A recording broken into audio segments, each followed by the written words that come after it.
첫째 주일 어머니 날 어버이 주일 예배 하나님께 드리겠습니다. 묵도하십니다.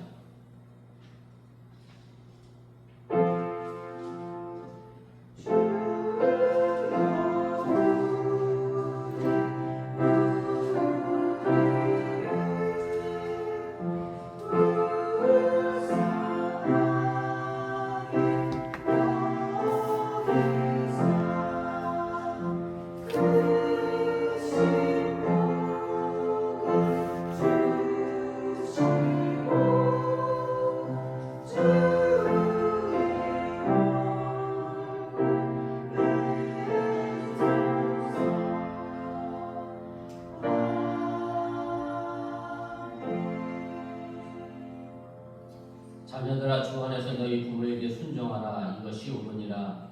네 아버지와 어머니를 공경하라. 이것이 약속 있는 첫 계명이니 이로써 내가 잘되고 땅에서 장수하리라. 아멘.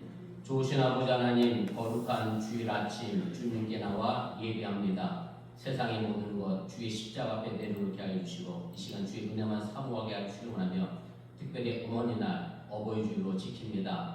나를 이 땅에 보내신 그 어머니의 사랑을 기억하며 또한 내가 어머니로서 내 자녀를 양육하는 과정에서 내가 어떤 어머니가 될 것인가를 깊이 생각하는 거룩한 주일 되게 하여 주시옵소서. 이제 예배를 시작하려고 하오니 사탄과 이번에 틈타지 않게 하시고 오직 주님께서 홀로 영광받아 주시옵소서.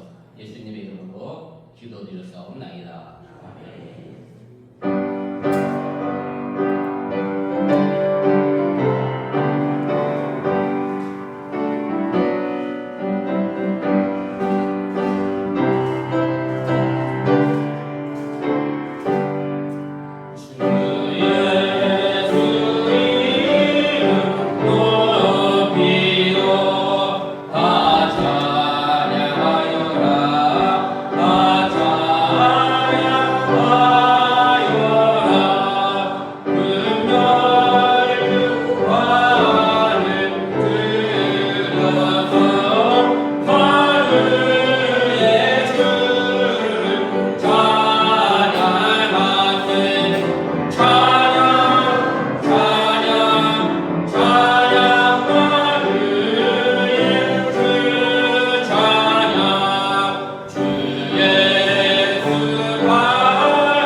내 부모를 공경하라. 왜냐하면 내 하나님 여호와가 내게 준 땅에서 내 생명이 되리라. 내 아들아, 네 아비의 훈계를 들으며 네 어머니의 법을 떠나지 말라. 이는 내 머리에 얹은 가리요 내 목에 든 사슬이니라. 너를 낳은 나비에게 충족하고 내 어미를 경히 여기지 말지니라. 내 부모를 즐겁게 하며 너를 낳은 어미를 기쁘게 하라. 자녀들아 주 안에서 너희 부모에게 순종하라. 이것이 옳으니라. 내 아버지와 어머니를 공경하라. 이것은 약속이 있는 첫 계명이니 이로써 내가 잘되고 땅에서 장수하리라. 아멘. 나는 전능하신 아버지 하나님 천지의 창조주를 믿습니다. 나는 그의 유하신 아들 우리 주 예수 그리스도를 믿습니다. 그는 성령의 인내되어 공동령 안에 계하시고 본디오 빌라도의 본을 받아 십자가에 못 박혀 죽으시고 장사된 지 사흘 만에 죽으시나 가운데서 다시 살아나셨으며 하늘에 오르시어 전능하신 아버지 하나님께 앉으시다가 거기로부터 살아있는 자와 죽은 자를 심판하러 오십니다. 나는 성경을 믿으며 거룩한 공교회와 성도의 교제와 죄를 용서받는 것과 몸의 부활과 영생을 믿습니다. 아멘.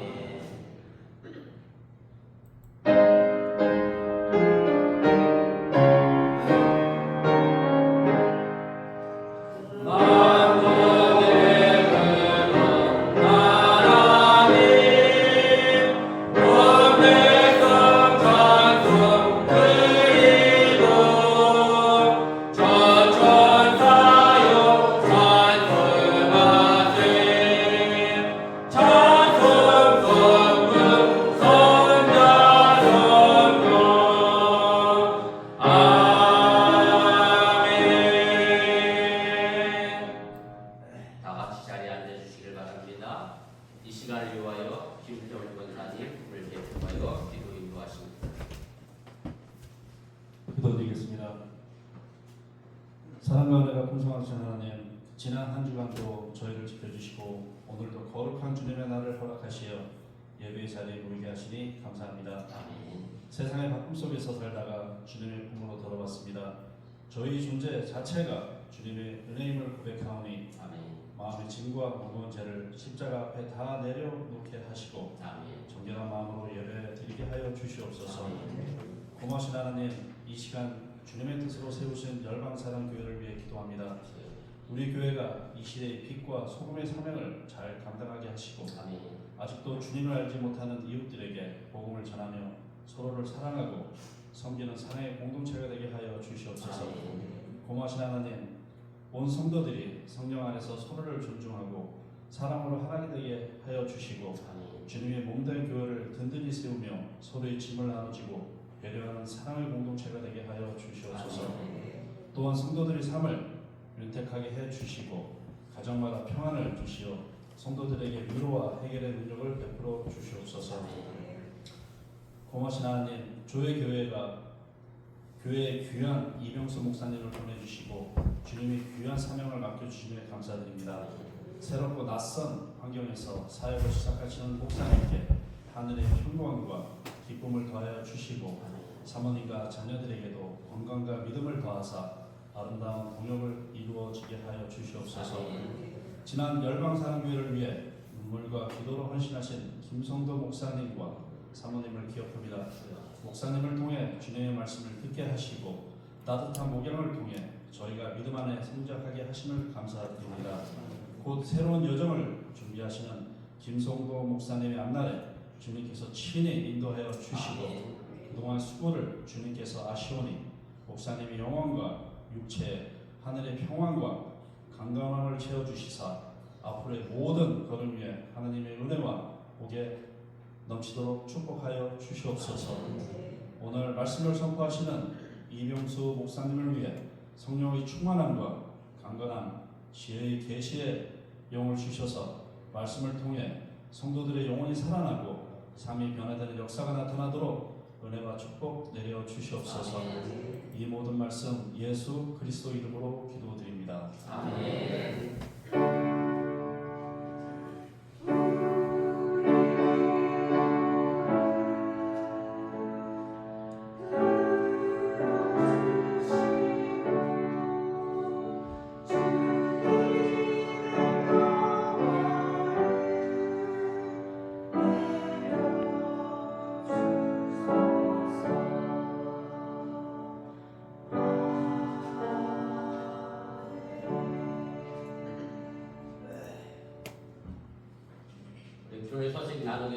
말씀입니다. 신앙생활의 기본은 주일 성수입니다. 주일 성수 어느 곳에 계시간에 잘 지키시기를 바라고요. 제가 주보에다가 교회 유튜브 채널을 해서 했다고 광고를 했습니다만은 저는 라이브 방송을 하지 않습니다. 제가 코로나 시기에 라이브 방송을 해봤는데 여러분들 해보셔서 아실 거예요. 집에서 라이브로 방송 보시면 뭐하고 계세요? 네, 어떤 자세가 나올지 상상이 되시죠? 저는 가능한 예배는 교회 와서 해야 한다. 저는 해보니까 누워 있든지 딴 일 하든지 설거지 하든지 이러면서 예배 드리죠. 뭐 드리는 게 아니야. 보는 거지. 저는 라이브 방송 안 합니다. 그렇게 아시고 꼭 교회 못 나오신 분들 다시 설교를 보기를 원하시면 유튜브 채널 보시면 되지만 라이브로 예배 드리는 건 가급적 지양해 주시기 바라고요. 저는 교회 오기 위하여 준비하고 또 마음가짐 가지는 것 자체가 예배의 시작이라고 생각하기 때문에 여러분 가능하면 저희 아버지 지로는 그랬거든요. 화장실 갈 힘이 있으면 어디로 와라? 교회 와라 이랬는데 저는 그 정도까지는 아니고 그렇게 아프시면 집에서 계셔야 되겠지만 가급적이면 교회 와서 예배 드리시는데 열심을 내주시면 감사하겠습니다. 그 다음에 가장 오늘 예배가 낯선 분이 저는 김성도 목사님이라 생각이 됩니다. 저도 항암 치료하는 동안 2년 동안 저는 교회 담임한 적이 없었거든요. 목사가 강단에 안 쓰고 회중석에 앉아 예배 드리는 게 굉장히 낯설고 어색합니다. 주님의 몸된 교회를 정말 20여 년 동안 김성도 목사님, 김양희 사모님 애 많이 쓰셨는데 오늘 이 시간 정말 격렬한 박수로 치하겠습니다.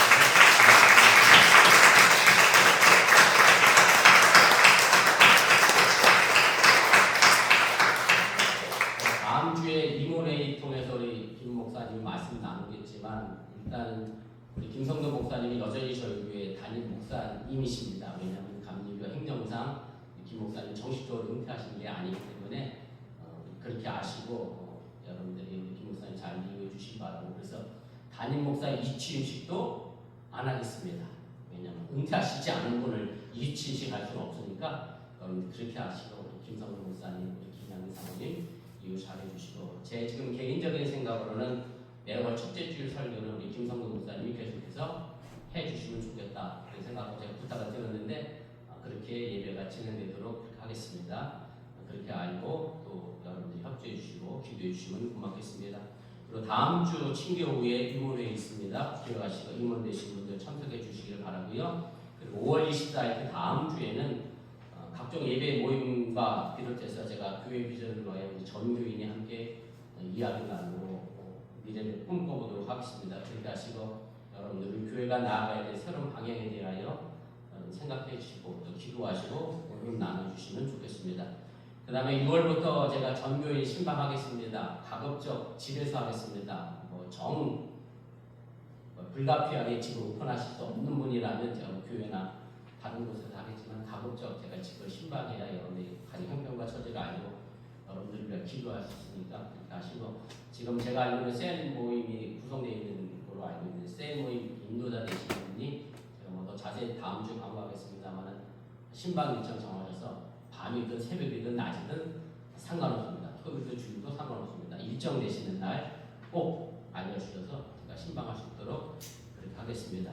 그 다음에 예배 조금 변경을 좀 주려고 합니다. 6월 첫째 주일부터 대표기도 나오고 우리 성가대가 기도송 하고 있는데 그거 그냥 안 하셔도 될 것 같고요. 기도 마치고 나서 찬송가 635장 주기도문송 있습니다. 참 은혜로운 찬송입니다. 기도 마치고 다 같이 주기도문송 하심으로 해서 저희가 기도송 성가대가 찬양대가 하는 기도송을 대신 하려고 합니다. 그렇게 하시고 635장 모르시는 분 계시면 지금부터 유튜브 찾으셔서 열심히 들으셔서 배우시기를 바라고요. 그 다음에 송영은 1년 동안 저는 같은 찬양합니다. 매주 송영 바꾸셔서 헷갈려 하지 마시고 연초에 제가 바꿀 테니까 그렇게 하시고 올 2026년 송영은 무조건 1장입니다. 1장만 찬양할 테니까 그렇게 알고 기억해 주시면 좋겠습니다. 그 다음에 우리 정재 집사님 큐를 위해 기도해 주시기 바라고 그 다음에 김세미 우리 반주자님이 시부모님하고 여행 갔다가 식중독 때문에 오늘 함께하지 못했는데 우리 반주자님 위해서도 기도해 주시면 좋겠습니다.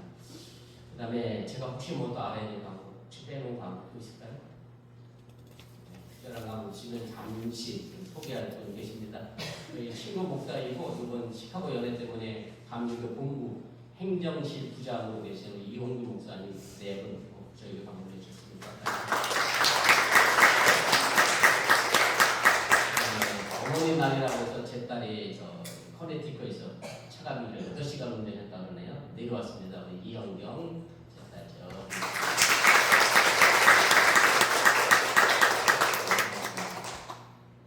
다른 방법 없으시면 그 다음 순서 제가 찬양과 공헌 시간입니다.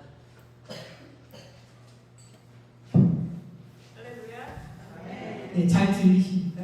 네. 여러분 왔다 갔다 하지만 그래도 지금도 살아계시고 그 전에도 저희를 이끄신 주님 저희가 기쁜 마음으로 찬양하겠습니다.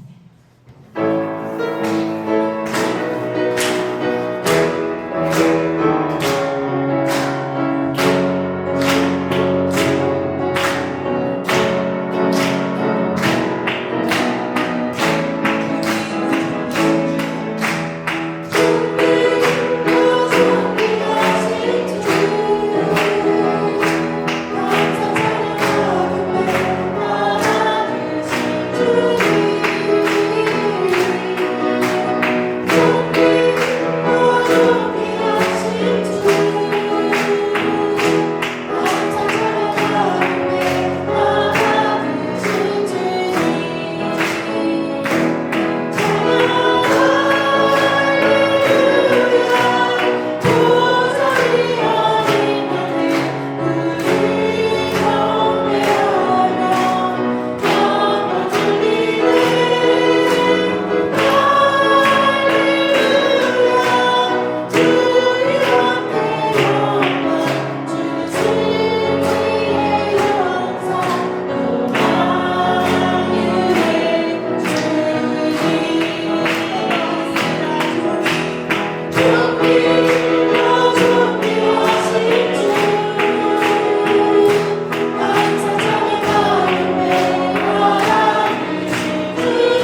주시는 주님 마지막으로 찬양하면서 귀하게 준비하신 헌금 같이 봉헌해 드리겠습니다.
전능하신 아버지 하나님, 주님 앞에 나와 예배하며 정성된 마음으로 귀한 예물 드렸습니다.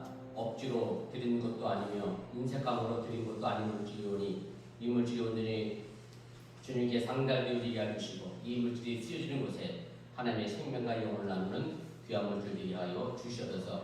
11절을 드렸습니다. 하나님이 약속하신 것처럼 저들의 성과가 서로 넘쳐나게 도와주시고 감사의 예물을 드렸사오니 범사에 감사할 조건이 채워지게 해주시오라며 설령 사망의 음침한 골짜기를 걸어간다 할지라도 그 속에서 주의 지팡이와 막대기로 인하여 늘 감사하는 성수가 신앙이 되게 하여 주시옵소서. 주의 이름을 들었습니다. 손길 닿는 곳마다 하나님의 영광과 기쁨이 되게 하여 주시오라며 건축한 것을 들었사오니 이 열방 사랑교를 세워나가는데 귀한 밑거름이 되게 하여 주시옵소서. 이 모든 말씀 예수님의 이름으로 축복하며 기도드렸사옵나이다. 아멘.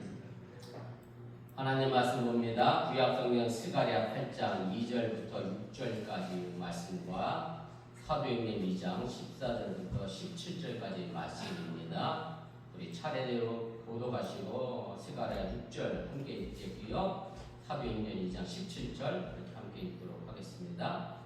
만군의 여호와가 이같이 말하노라. 내가 시온을 위하여 크게 질투하며 그를 위하여 크게 분노함으로 질투하노라. 여호와께서 질투하노라. 내가 시온의 여호와 예루살렘 가운데 거하리니 예루살렘은 진리의 성이라 일컫겠고 만군의 여호와의 산성사라 일컫겠느니라. 만군의 여호와가 이같이 말하노라. 예루살렘 길거리에 늙은 남자들과 늙은 여자들이 다시 앉을 것이라. 다 나이가 많으므로 저마다 손에 지팡이를 잡을 것이요 그 성거리에 소년과 소녀들이 가득하여 거기에서 이르리라.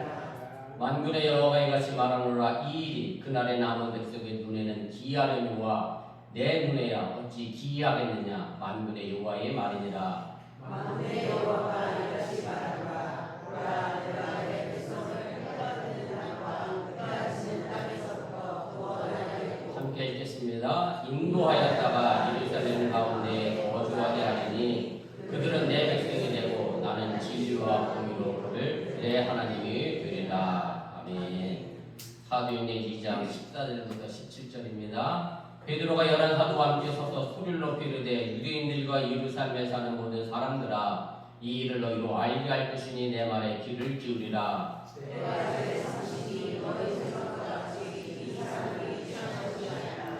이는 곧 선지자 유일을 통하여 말씀하시는 것이니 이르렀으되 하나님이 말씀하시기를 말세에 내가 내 영을 모든 육체에 부어주리니 너희의 자녀들은 예언할 것이요 너희의 젊은이들은 환상을 보고 너희의 늙은이들은 꿈을 꾸리라. 아멘. 이 시간 찬양대에 특별 찬양 있겠습니다.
귀한 찬양에 진심으로 감사를 드립니다. 제목이 요게벳의 노래거든요. 요게벳이 누구냐면 모세의 엄마예요.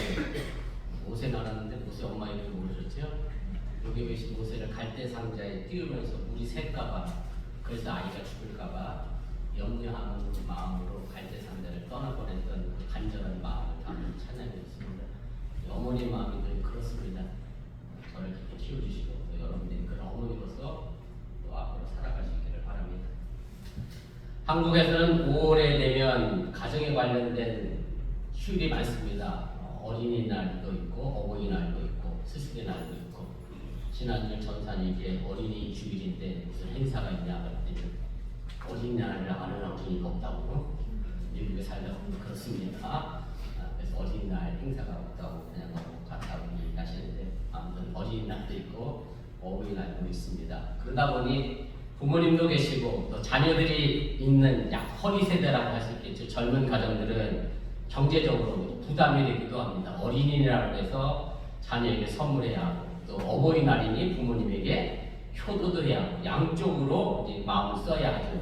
그렇다고 해서 뭐 내 자녀가 카네이션 성인은 그나마 다행인데 말로 그냥 엄마 사랑해 그리고 퉁치고 넘어가면 마음만 듬뿍 받지 경제적으로 뭐 제게 어떤 용돈이나 뭐 선물이 오는 것도 아니고, 그래서 그렇다고 해서 또 나이가 많이 들어서 어머니에게 엄마 나 어린이날인데 나 선물해줘 이러기에 또 나이가 많고, 그러다 보니 젊은 세대들이 한국에서는 5월이면 조금 부담을 가질 수밖에 없습니다.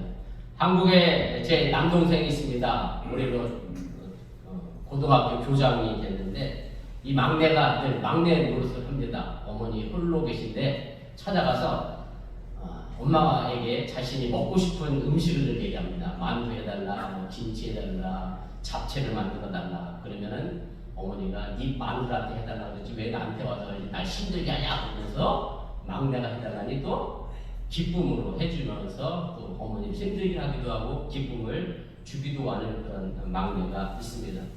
물론 지금 어머니가 요양원에 계셔서 이 또한 사치가 되어버린 지 오래됐고요. 치매가 진행 중이시라 가끔 전화 드려도 저를 못 알아보실 때가 있습니다.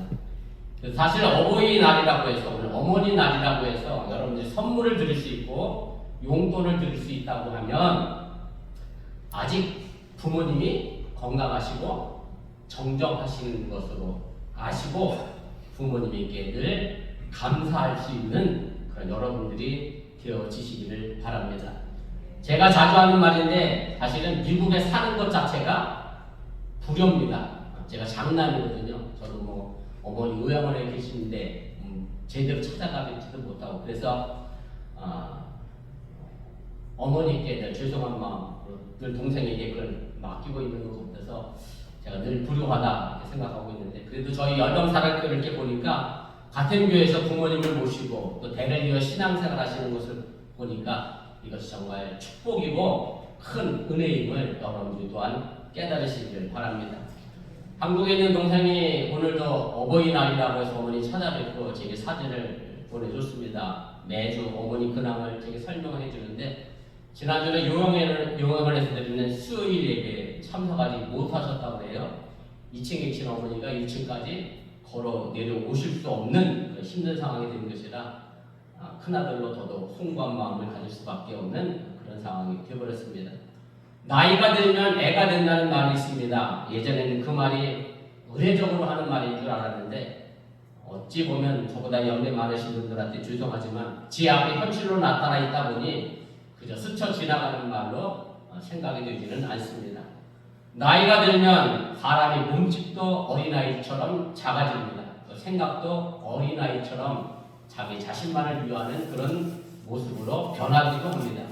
한국에 갈 때마다 어머니와 식사를 하면 제가 어머니 밥숟갈 위에 반찬을 올려드립니다. 그렇게 하지 않으시면 어머니가 치매가 있으셔서 자기 눈에 익숙한 것만 드세요. 그럼 뭐만 드시겠어요? 맨 나물과 김치만 가지고 식사를 하세요. 그래서 늘 밥숟가락에 제가 생선도 올려드려야 하고 고기도 올려드려야 그래야 드시게 됩니다.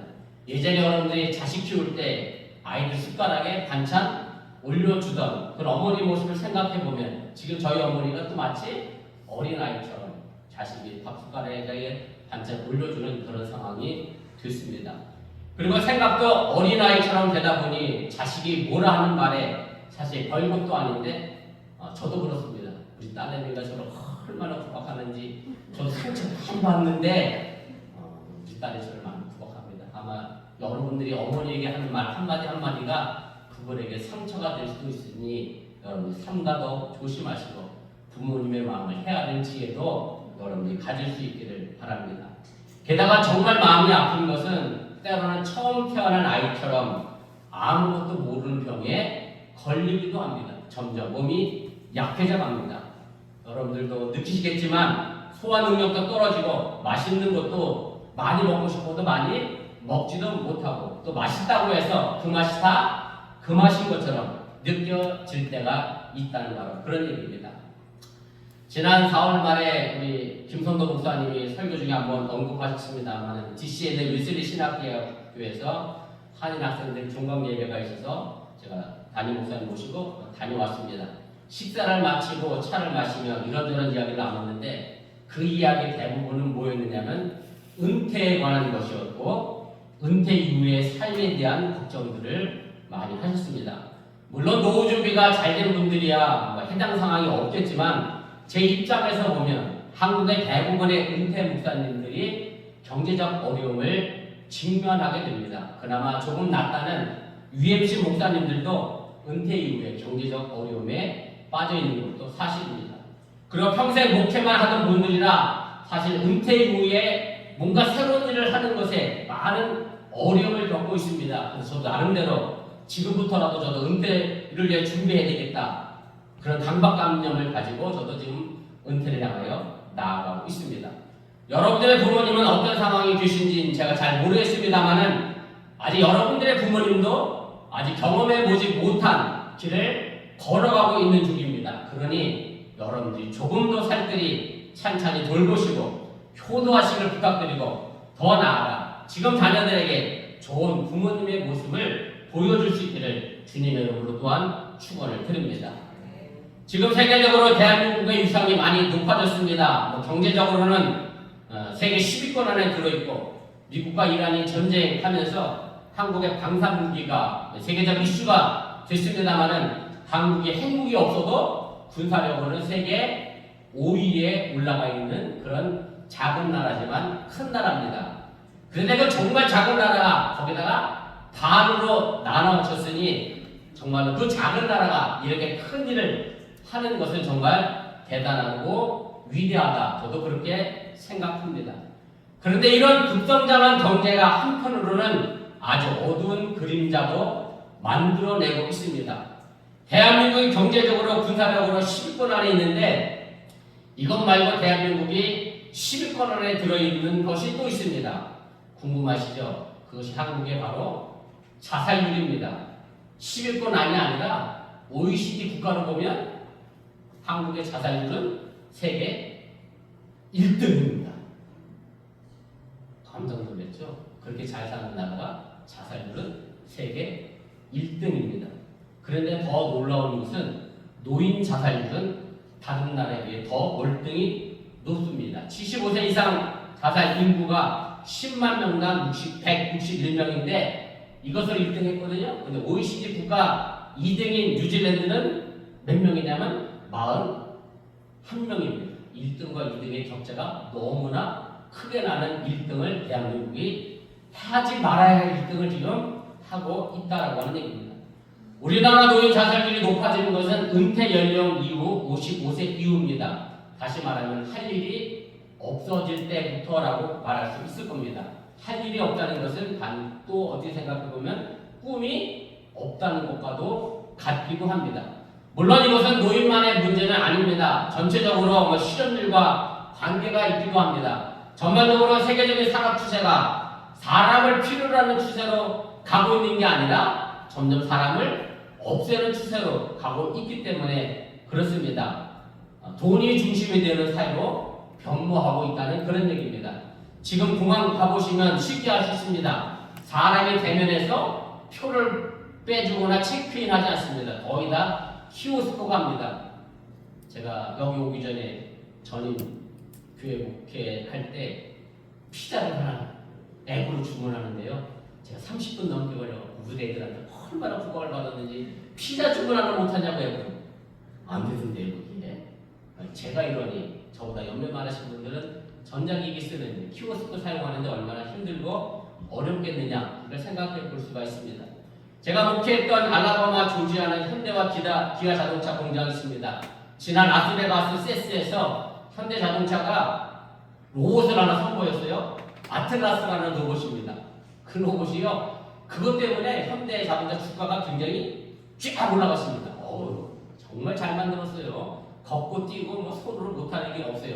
그래서 그 로봇 갖고 뭐 하겠다고 그러냐면 지금 조지아 쪽 사바나에 전기자동차 공장을 만드는데 거기를 사람 없이 누가 가냐?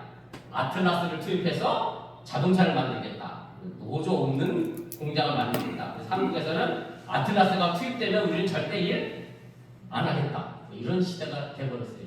사람이 점점 밀려나게 됩니다. 돈의 가치가 우선이 되다 보니 사람의 가치는 점점 없어지는 세상.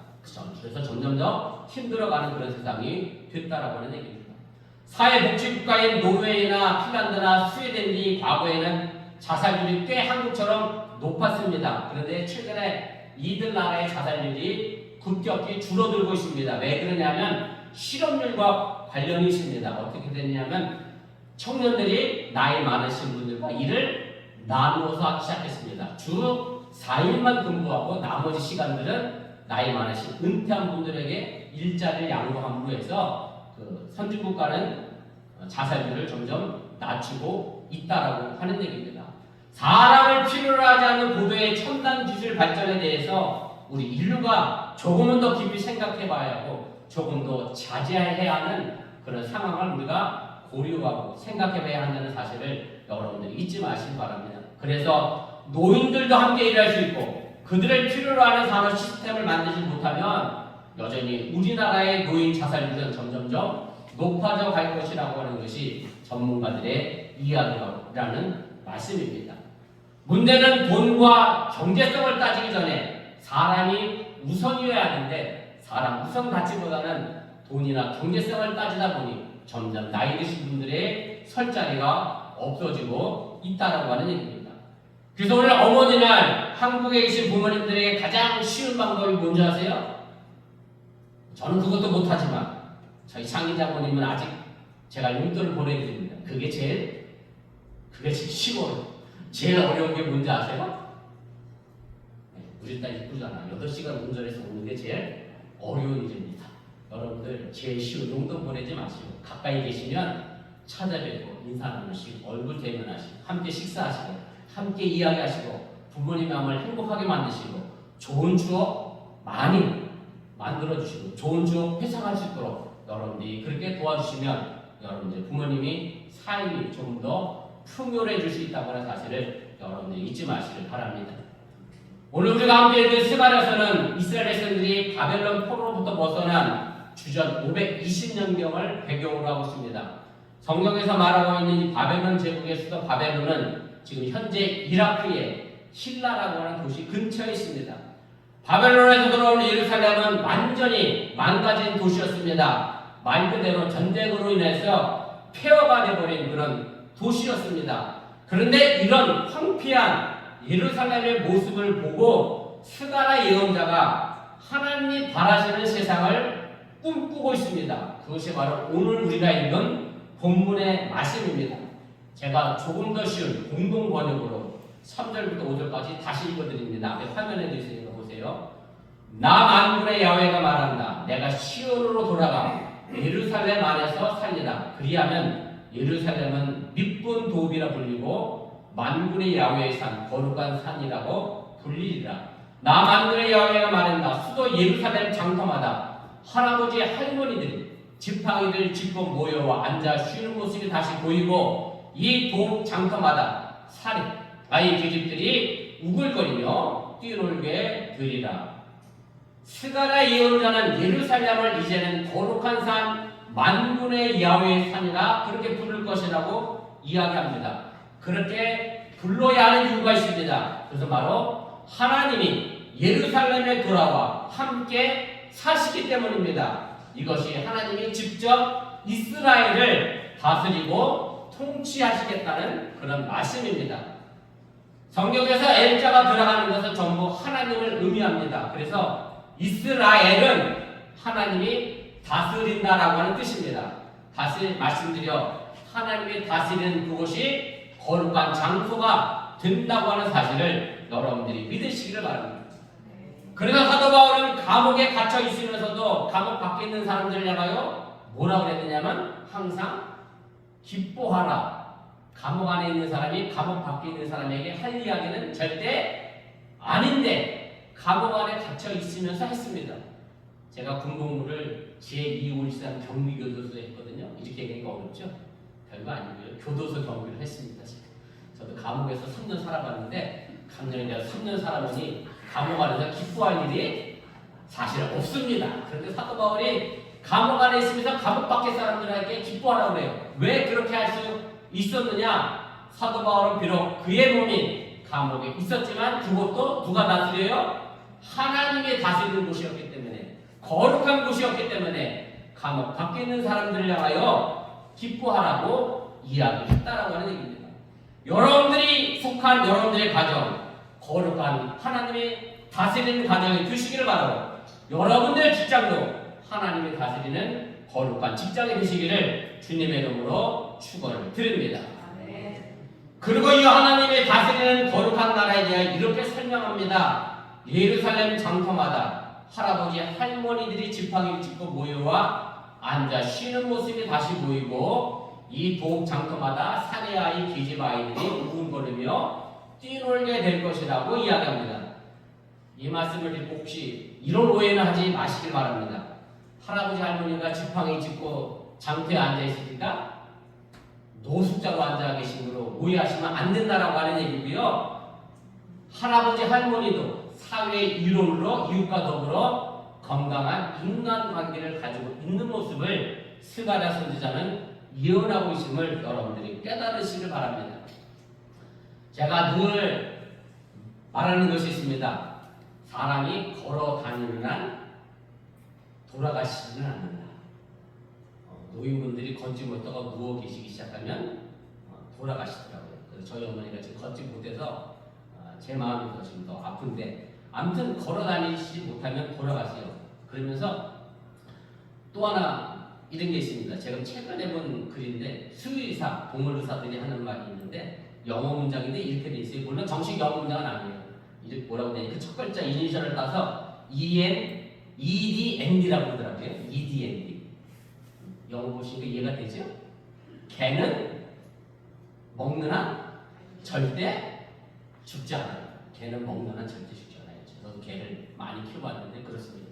그래서 제가 이걸 이렇게 대비해 보면 부모님들이 걸으시고 식사를 잘하시면 건강하시고 오래 사실 수 있는데, 그렇지 못하면 점점 그 연수가 줄어들어가고, 그래서 제 동생이 누나네 집에 어머니를 모시고 갔는데 어버서 누나네 집 갔다 그러고 또 식사량이 많이 줄었다고 해서 제가 그 말을 들을 때마다 가슴이 철렁철렁 지금 내려앉습니다. 오늘 본문의 스가랴 선지자는 노인들이 병들어 누워있지 않고 다른 사람들의 부축이나 도움을 받지 않고 그저 자기 손에 있는 지팡이만 의지하며 걷는 것을 묘사하고 있는 겁니다. 나이가 많아 늙어도 심각한 질병이나 육체의 아픔이 없음을 함축적으로 우리에게 알려주고 있는 표현이 스가랴 선지자의 예언의 말씀입니다. 그리고 그 동일한 장소에 누가 있느냐면 사내 아이와 계집 아이가 우글거리며 뛰놀게 됩니다. 그래서 종합해서 보면 노인들과 어린아이들이 함께하는 거리의 모습입니다. 노년 세대와 젊은 세대 그리고 어린 세대가 조화롭게 잘 이루어가는 사회의 모습이 바로 하나님이 꿈꾸시는 미래의 삶의 모습이며 그것이 하나님의 거룩한 나라임을 스가랴 선지자는 예언하고 있음을 여러분들이 믿으시기를 바랍니다. 스가랴 선지자는요, 예루살렘 성의 화려한 건물을 말하고 있지 않습니다. 거대한 경제 발전이나 산업 발전을 말하고 있는 것이 아닙니다. 스가랴 선지자의 관심은 사람입니다. 노인들이 편히 쉴 수 있고 어린이들이 뛰놀 수 있는 세상을 거룩한 산이라고, 만군의 여호와가 있는 산이라고 말하고 있다는 얘기입니다. 바로 이런 사회가 하나님의 나라입니다. 하나님의 나라란 다른 나라가 아니라 노인들이 마음 편히 쉴 수 있고 어린아이들이 함께 어울려 뛰놀 수 있는 나라임을 여러분들이 믿으시기를 바랍니다. 여러분들이 아시는 대로 작년에 천주교에 새로운 교황이 선출됐습니다. 선출된 분이 미국 분이잖아요. 미국 최초의 교황이고 레오 14세라는 명칭을 사용하시는데 그분이 천미사를 추기경 대상으로 인도했는데 그 강론 가운데 이런 내용이 있습니다. 교회가 세상의 등불이 되는 것은 교회의 웅장한 건축물이나 위험, 그 안에 있는 기념비처럼 보이는 것이 아니라 교회 구성원들의 거룩함을 통해 평가받아야 한다. 우리 교회가 거룩하려고 하면 누가 거룩하면 되겠습니까? 나 자신 하나하나가 거룩하면 우리 열방사랑교회는 거룩해진다는 그런 얘기입니다. 이 또한 사람에게 관심을 가져야 한다는 중요한 메시지입니다. 교회를 얼마나 크고 화려하게 지어 놓았느냐가 중요한 것이 아니라 그 속에서 신앙생활하는 교회 구성원 한 사람 한 사람이 중요함을 여러분들이 잊지 마시기 바랍니다. 사실 우리 교회는 화려한 건물을 가지고 있지 않습니다. 이 교회도 여러분들이 애쓰시고 수고해서 정말로 예쁘게 아름답게 꾸며 놓았는데 내년엔 이 건물도 어쩌면 비워줘야 할지도 모르고 다른 곳으로 이사 가야 할 그런 상황이 놓여 있습니다. 그래서 저는 더더욱 열방사랑교회 성도 한 사람 한 사람이 중요하다고 믿습니다. 교회는 건물이 아니라 하나님의 부르심에 응답한 우리 한 사람 한 사람이 교회이기에 여러분들 더 귀한 하나님의 백성이면서 존재 그 자체가 하나님의 아름다움과 영광이 된다고 하는 사실을 여러분들이 믿으시기를 바랍니다.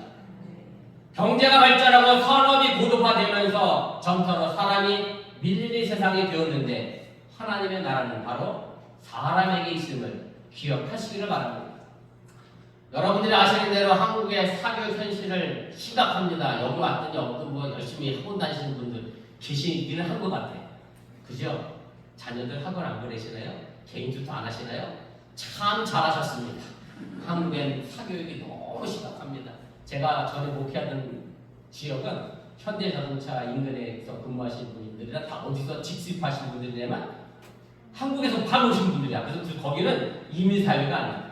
한국하고 똑같아. 애들이 학교 끝나면 전부 학원 다녀. 정신없이 돌아다녀. 부모님들 그 나이 따라서도 정신없고. 그래서 한국도 요즘 그렇대. 놀이터를 너무 잘 만들어놨거든요. 아파트 잘 짓고. 아이들이 있을까요? 없을까요? 네. 제가 살던 동네도 한국 애들은 하나도 안 뛰어놀아. 누구만 뛰어놀아? 외국 애들만 뛰어놀아. 복지관도요. 밖에 나와 있는 놀이터에는 노인들이 안 보이시고 어디에 다 가시냐? 복지관을 가시는데 저희 장인어른도 동두천 복지관에 가시는데 복지관 인원수가 몇이라는 줄 아세요? 500명이에요. 그 얘기는 노인들이 갈 곳이 없다는 얘기예요. 아이들을 위한 놀이터는 잘 만들어놨는데 노인들을 위한 복지시설이 아직 한국은 미흡한 것이 사실입니다. 그래서 나이 드신 분들도 쉴 수 있는 그래서 꿈을 꾸는 아니 꾸어야 하는 사회로 우리가 나아가야 한다는 사실을 여러분들이 잊지 마시기 바랍니다. 제가 드리는 말씀은 나이 드신 분들이 직업을 가지고 일을 해야 한다. 그런 의미는 아니고요. 젊은 사람들과 함께 더불어서 호흡하며 이 사회를 보다 밝고 밝은 사회로 만들어갈 수 있도록 서로 꿈꾸는 사회가 하나님 꿈꾸는 나라이고 사회임을 여러분들이 믿으시기를 바랍니다. 그래서 수많은 선지자가 예언했던 것처럼 지팡이를 짚은 할아버지 할머니들이 젊은이들과 이 사회의 미래를 나누어 바꾸는 그런 사회를 만들어가야 하고 바로 이것이 하나님의 꿈꾸는 예루살렘 성이고 하나님의 나라임을 믿으시기를 바랍니다. 그리고 제가 오늘 신약성경 한 구절을 더 읽었습니다. 초대교회 오순절에 성령 받은 사람들의 이야기의 모습을 이야기한 내용인데 이것은 구약성경 요엘서 2장 28절을 인용한 그런 구절입니다. 제가 구약성경 요엘 2장 28절을 읽어드립니다. 내가 내 영을 만민에게 부어주리니 너희 자녀들이 장래일을 말할 것이요 너희 늙은이는 꿈을 꾸며 너희 젊은이는 이상을 볼 것이며 자녀들의 예언, 젊은이들의 이상 그리고 늙은 사람들의 꿈 이건 모두가 우리의 미래입니다. 그리고 이 미래는 초대교회 속에서 성령 받은 사람들이 가진 꿈이었음을 여러분들이 기억하시기를 바랍니다. 성령은 미래입니다. 성령은 꿈꾸는 겁니다.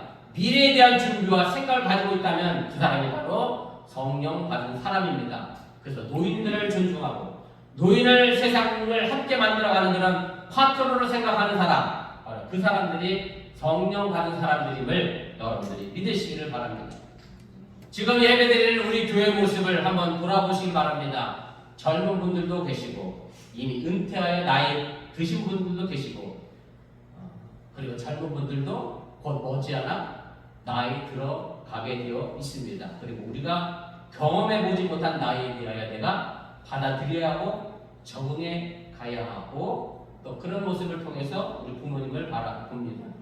제가 오늘 김성도 목사님 오셨길래 많이 나서시겠어요 그랬더니 목사님이 뭐 나이가 들어가니 점차 나도 적응해 가야지 라는 말씀하시는데 네, 점점 여러분들도 나이 들어갈 겁니다. 난 아직 멀었다 생각하지 마시고 나이 들어가시는 부모님들 모습 보면서 난 어떻게 나이 들어갈 것인가 생각해 보시기 바랍니다.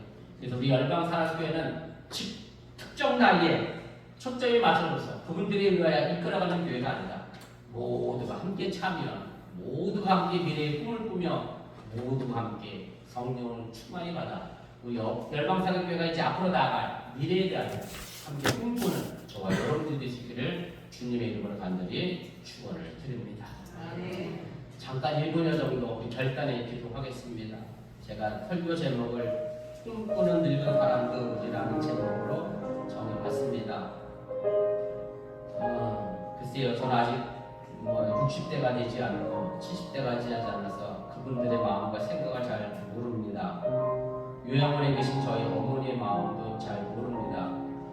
근데 때로는 저희 요양원에 계신 어머니의 모습을 보면서 우리 어머니의 삶이 참 무슨 낙이 있을까, 무슨 재미가 있을까 그런 생각을 해봅니다. 그래서 바라기는 여러분들의 부모님들이 그런 나이가 되시기 전에 여러분들 많이 효도하시고 많이 가까이 하시고 많이 만나시고 많이 추억 남겨주시고 좋은 회상 추억할 수 있도록 여러분들이 옆에서 도와주시기를 바랍니다. 그리고 어머니 된 자로서 내 자녀에게 어떤 어머니로서 나는 지금 나이 들어가는가 또 생각해보면서 정말 우리 열방사랑교회는 거룩한 마음을 가진 사람들의 마음으로 나이 드신 분들이나 젊은 분들이나 어린아이 모두의 일까지 함께 더불어 살아가는 신앙의 공동체 거룩한 나라 하나님의 나라 하나님의 교회를 꿈꿔 나갈 수 있기를 주님의 이름으로 축원을 드립니다. 잠깐 기도하겠습니다. 전능하신 아버지 하나님, 이 시간 부족한 중에 잠시 말씀을 전했습니다. 행여 사람의 말을 잘못 전해주실까고 하는 그대 마음과 생각 속에 사라지게 도와주시고 하나님 우리의 말씀을 마음속 깊은 곳에 담아 저들 자신을 지켜내 심리 능력에도 인도하시고 함께하여 주시려서 우리가 오늘 어머니 날로서 우리가 지킵니다. 이 하루만 어머니 날이 아니라 일평생이 일생의 삶이 어머니 날이 되어지게 해주시고 하며 나를 이 땅에 생명을 짓고 어머니를 위하여 기도하며 그 어머니를 위하여 기도하며 그 어머니의 마음을 헤아리며 그 어머니의 마음을 살펴가며 그 어머니를 위하여 기억하며 살아가는 저희들이 되게 하여 주시옵소서. 내가 이곳에 그냥 떨어진 존재가 아니라 어머니의 사랑과 희생이 섞여 이곳에 존재하고 있는 사실을 잃어버리지 않게 해주시고 하며 그 어머니를 위하여 오늘 내가 어떤 마음을 갖고 살아가고 있는지 다시 한번 돌이켜보게 하여 주시옵소서. 너무 가깝다 보니 때로는 어머니에게 짜증도 냅니다. 너무 가깝다 보니 어머니에게 할 말도 아무 말도 막 하게 됩니다. 그러나 그 어머니의 마음속에 어떤 상처가 남게 된 사실을 잃어버리지 않게 해주시라며 우리의 사랑하는 젊은이들이 조금 더 나이 드신 분들의 마음을 헤아려 살펴가며 그걸 보게 하여 주시고 또 하나님 공명하게 해주시고 그분의 뜻의 의지를 잘 만들어가게 하여 주시면서 그리고 또 어머니는 나로서 내 자녀들에게 나는 어떤 어머니로 서 있는가, 나는 그 어머니의 모습을 어떻게 보여주고 있는가, 내 자녀가 나를 어떻게 기억할 것인가, 나를 어떻게 희생할 것인가 생각해보며 참된 부모의 모습의 삶을 갖춰나가도록 인도하시고 함께하여 주시옵소서. 사랑의 하나님, 오늘 시간에 부족한 적이 잠시 말씀을 전했습니다. 오늘 이 날만 어머니 날이 아니라 일생의 삶이 어머니 날이 되게 해주시오라며 나를 이 땅에 있게 하신 그 부모님을 잃어버리지 않게 해주시기 원하고 또한 내 자녀들이 어머니 된 나를 어떻게 기억하게 될 것인가, 어떤 모습으로 추억할 것인가 생각해보면 정말 좋은 어머니, 거룩한 어머니, 하나님의 나라의 가정을 만들어가는 어머니가 되게 하여 주시옵소서. 이 모든 말씀 예수님의 이름으로 기도드렸사옵나이다.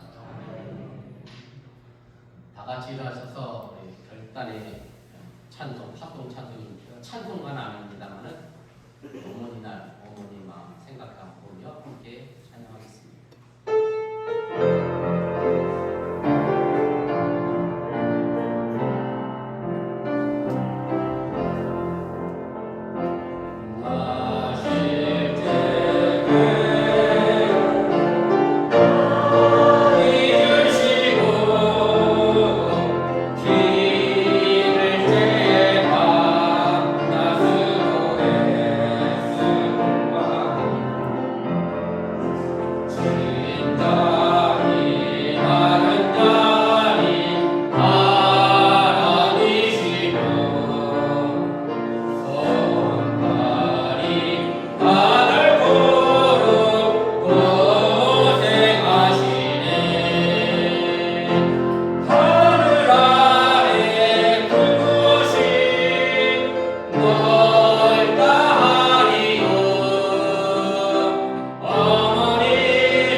하시는 말씀 있어요? 밥은 먹고 사냐? 요새 요즘에는 저희 어머니 목회할 때 늘 쌀이 없어서 목회하셨던 그 기업이라서 목사하는 아들이 굶을까봐 늘 쌀이 없냐고 굶냐고 물으시는데 부모님이 마음은 그런 것 같아요. 그냥 자신만 잘 되고 그런 마음으로 어머니 사랑하시고 또 자녀를 사랑하시기를 바랍니다. 축사합니다. 이제는 부활하셔서 우리에게 생명이 되신 예수님의 은혜와 독생자 예수를 아낌없이 보내신 하나님의 노루하신 사랑과 성령님의 교통하시고 감동 감하신 역사가 나를 이 땅에 생명 주신 그 어머니의 사랑, 나의 마음은 여러 가지 소원인데 어머니의 마음은 오직 자식을 위한 한 가지 마음뿐임을 기억하며 살아가는 열방사랑 교회 위에 이제부터 영원토록 함께 하시기를 간절히 축원하옵나이다.